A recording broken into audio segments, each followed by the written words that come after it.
Le fil info. Ici Zach Langlois et voici votre fil d'actualité de l'Association des radios communautaires de l'Ouest et des territoires. De nouveaux stages rémunérés pour les étudiants autochtones à la ville de Regina. Les étudiants autochtones auront plus de possibilités pour leur stage à Regina. En effet, la ville vient de lancer son nouveau programme de stage pour les étudiants autochtones en partenariat notamment avec MITAX, un organisme national faisant le pont entre les organisations et les établissements d'enseignement supérieur. Ce programme a aussi été possible grâce à un partenariat avec l'Université de Regina et l'Université des Premières Nations du Canada. Il a pour but de créer de nouvelles possibilités de stage pour ces étudiants au sein de l'administration municipale, indique la ville. Cela a également été possible grâce à un partenariat entre l'Université de Regina et l'Université des Premières Nations du Canada. Cette nouvelle occasion a déjà permis à Fearance Francis, un étudiant en commerce à l'Université des Premières Nations, d'être le premier stagiaire du programme depuis le printemps dernier. Il a rejoint la direction des relations avec les Autochtones de la ville. Le stagiaire n'a que de bons mots pour ce nouveau programme. Pour l'instant, 2 étudiants ont déjà pris part au stage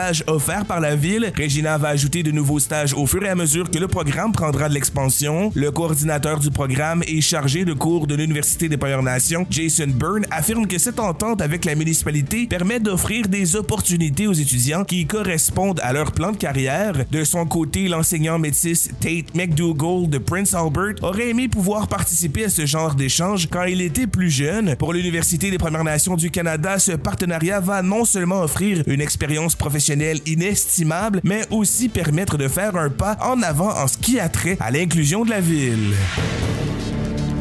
7 personnes arrêtées pour fabrication et trafic d'armes à feu imprimées en 3D. Au Manitoba, un homme de 25 ans dirigeait la fabrique et le trafic d'armes à feu imprimées en 3D dans le cadre d'un réseau criminel alors qu'il était détenu au pénitencier de Stony Mountain, a annoncé le service de police de Winnipeg mardi. La police indique que l'homme a été condamné l'année dernière à 12 ans de prison pour des délits liés aux armes à feu. Le détenu a utilisé un téléphone portable introduit clandestinement dans la prison fédérale pour expédier des composants d'armes à feu de tout le Canada à des adresses à Winnipeg. Il a utilisé les téléphones de l'établissement pénitentiaire qui sont enregistrés. Les conversations enregistrées des téléphones de l'établissement démontrent que des individus se formaient littéralement les uns les autres à la fabrication d'armes à feu imprimées en 3D, affirme l'inspecteur Alton Hall du service de police de Winnipeg. Selon M. Hall, l'accusé a également demandé à des personnes d'acheter des imprimantes 3D et de les placer à divers endroits de Winnipeg pour éviter que la police ne les détecte. En tout, 7 personnes ont été arrêtés et accusés pour le rôle qu'ils ont joué dans le réseau criminel selon la police. L'homme a écopé d'une peine supplémentaire de 10 ans. Le fait qu'il est en prison et qu'il recommence en dit long sur son caractère et probablement sur son état mental. L'enquête a débuté en novembre 2023 à la suite de signalements d'entreprises de métal. Elles ont été contactées par des individus voulant fabriquer les morceaux d'un pistolet Glock. La police a pu saisir une imitation du pistolet Glock imprimé en 3D, des munitions de 9 mm, 3 fusils ainsi que l'imprimante 3D et des cartes mémoire contenant des données informatiques interdites.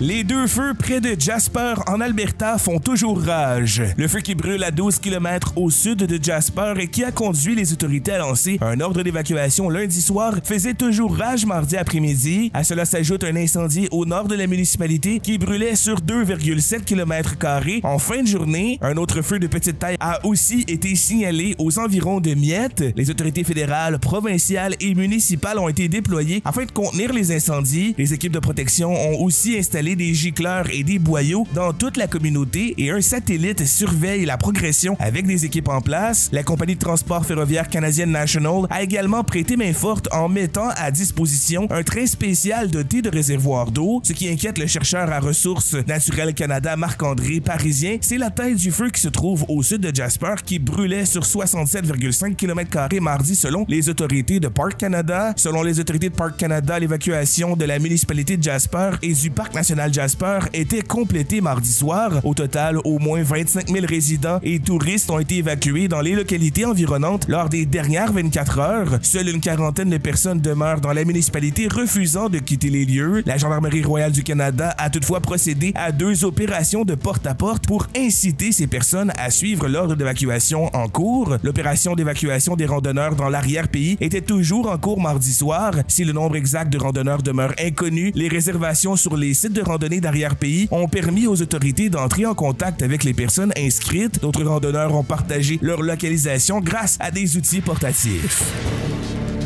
La Colombie-Britannique sous pression avec 4 feux majeurs et l'accueil d'évacués de l'Alberta. La Colombie-Britannique compte désormais plus de 400 feux actifs sur son territoire, dont 4 feux majeurs situés dans le centre et le sud. En plus de la gestion de ces incendies, elle doit également gérer l'afflux de milliers d'évacués en provenance d'Alberta. L'Alberta fait également face à des feux de forêt, notamment dans l'ouest. Un ordre d'évacuation lancé lundi soir concerne tous ceux qui se trouvaient dans la municipalité de Jasper et dans le parc national du même nom, soit environ 25 000 personnes, comme le précise Stéphane Lacroix, sous-ministre adjoint et directeur général de l'Agence de gestion des urgences de l'Alberta. Un certain nombre de personnes sont allées dans le village de Valmont qui a atteint sa capacité maximale d'accueil. Dans un communiqué, la municipalité de Prince George dit avoir accueilli plus de 100 évacués en provenance des environs de Jasper. Bowen Ma, la ministre britanno-colombienne de la gestion des urgences et de la préparation du plan climatique, a fait part de son inquiétude. Elle a souligné tout de même que la Colombie-Britannique faisait de son mieux pour soutenir les personnes évacuées en provenance de la province voisine. Le ministère des Transports et de l'Infrastructure de la Colombie-Britannique décourage tout voyage non essentiel aux abords des secteurs touchés par les feux de forêt afin d'éviter l'engorgement potentiel des routes en cas d'évacuation. Le ministère avertit aussi la population que des routes peuvent être fermées rapidement. Le gouvernement invite les personnes qui se rendent dans les régions du centre et du sud de la province en voiture à garder de l'essence, de la nourriture, de l'eau et du matériel d'urgence en cas de fermeture ou de congestion sur les routes. Les districts régionaux de Kamloops, de Caribou et du Sud ont aussi été frappés par la foudre. Interdiction de faire des feux dans 3 régions des territoires du Nord-Ouest. Pour limiter les risques de feux de forêt, le gouvernement des territoires du Nord-Ouest interdit à la population de 3 régions de faire des feux à ciel ouvert. Cet ordre qui annule également les permis de feu sera en vigueur jusqu'au 26 juillet dans la région de Slave Sud et jusqu'au 2 août dans celle de Slave Nord et d'Edgeco. Il est également interdit de tirer des feux d'artifice, des balles traçantes et des fusées anti-ours, sauf en cas d'urgence liée à la faune. Seuls les barbecues et réchauds au propane ou à briquettes sont autorisés. Dans une publication sur la page Facebook des feux des territoires du Nord-Ouest, les habitants des régions concernées sont invités à respecter les restrictions pour contribuer à la sécurité des collectivités. Cependant, l'utilisation d'un feu par une personne autochtone afin d'exercer ses droits autochtones ou issus d'un traité est exempté de cette interdiction. Le risque d'incendie est extrême dans ces 3 régions à cause de la chaleur, rappelle le gouvernement territorial. Environnement Canada a d'ailleurs émis un avertissement de chaleur car les températures pourrait atteindre 30 degrés Celsius dans certaines régions entre dimanche et mardi. Dans le Slave Nord, Parc Canada a aussi émis une interdiction d'allumer ou d'entretenir un feu dans la zone de passage Portage péninsule du lac Stark à l'intérieur de la réserve du Parc national Taïden-Néné à cause du feu ZF 021-24 provoqué par la foudre. Il se trouve près de la limite de l'aire protégée du parc à 10 km au nord du Grand Lac des Esclaves. La région compte 27 feux actifs dont 25 ne sont pas maîtrisés. Le risque d'incendie est extrême entre dimanche et mardi à Yellowknife et Betchoko. Fort Providence et Fort Smith sont les 2 collectivités où le risque d'incendie est le plus élevé.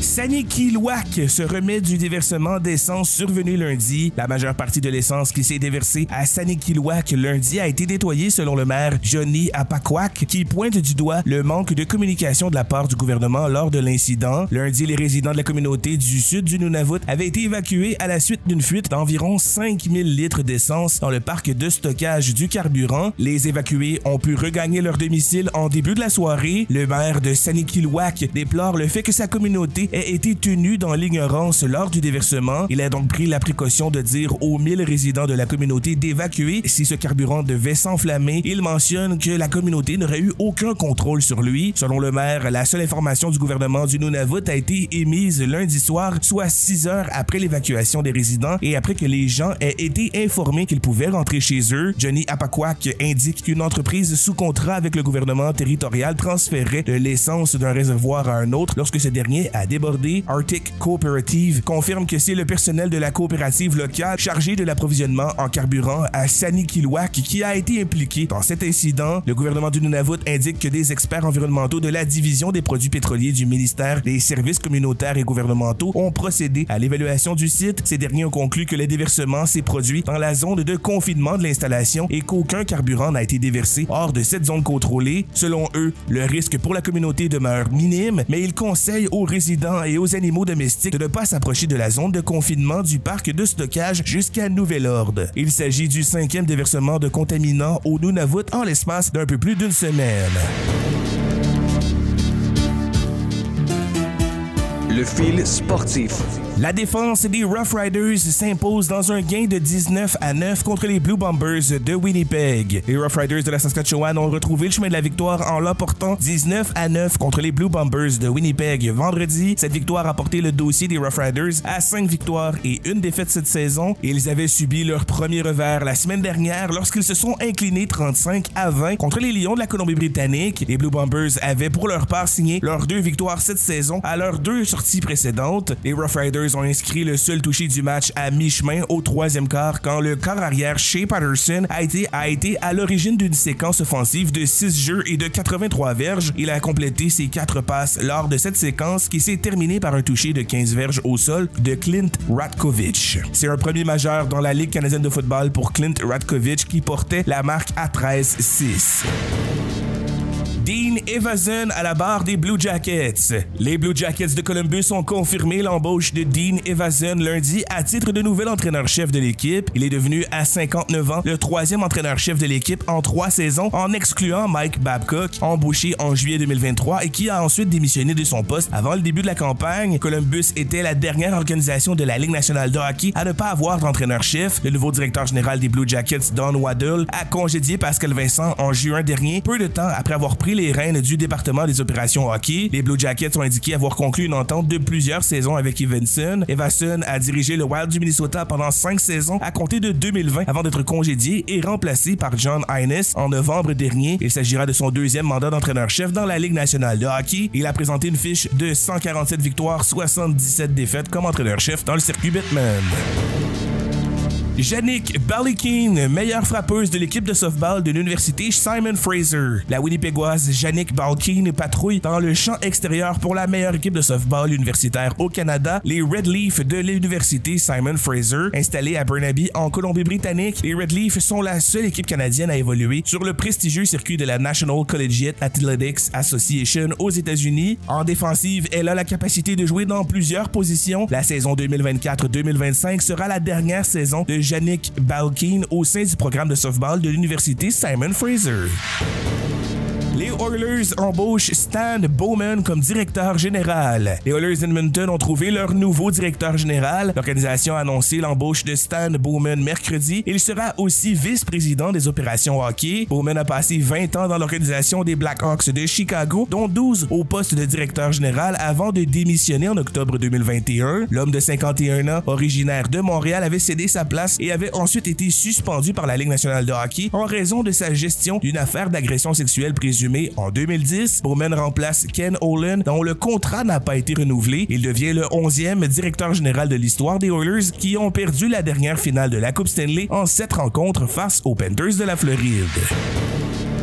Calgary dévoile le nom de son futur aréna. Au terme de plusieurs mois de consultation, le futur aréna de Calgary a enfin un nom, la place Scotia. L'annonce a été faite lundi lors de la première cérémonie de pelleté de terre du complexe. Prévue pour l'automne 2027, la place Scotia remplacera le Saddledome, le 2e des plus vieux arénas de la Ligue nationale de hockey. Les discussions entourant la création d'un nouvel aréna remontent à plus de 10 ans. En plus d'être le futur foyer des Flames de Calgary, le complexe de 926,4 millions de dollars hébergera une patinoire communautaire, une aire de restauration, des commerces et un stationnement. La contribution financière de la ville est estimée à 850 millions de dollars, alors que la province injectera 30 millions supplémentaires afin de financer la patinoire. À cela s'ajoute un investissement supplémentaire de près de 300 millions de dollars de la province qui servira à améliorer l'aménagement urbain avoisinant.